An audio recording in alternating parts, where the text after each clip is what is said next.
तहरीक आशिक मुस्तफ़ा के ज़ेर एहतमाम एक पुरअमन रैली मिलाद हाउस गुलबहार से पीर सैयद अनायत अली शाह मारूफ मोतियां वाली सरकार की सरबराही में मुनक़िद की गई, जिसमें उलमा कराम के अलावा पेशावर भर से आए हुए सैकड़ों अकीदतमंदों ने शिरकत की।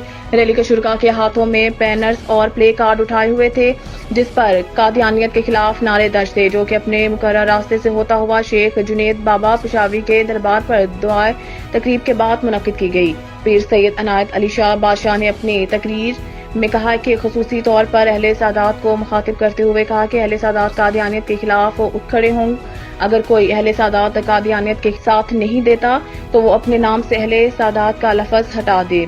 उन्होंने मजीद कहा कि चंद रोज कबल सुप्रीम कोर्ट ऑफ पाकिस्तान की जानिब से कादियानियत नवाज एक फैसला आया। मैं बहैसियत मुसलमान अहले सादात होने के नाते से शदीद अल्फाज में इस इक़दाम की पुरजोर मजम्मत करता हूँ और सुप्रीम कोर्ट ऑफ पाकिस्तान से मुतालबा करते हैं कि कादियानियत के हक में जो फैसला दिया गया है, इस फैसले को वापस लिया जाए।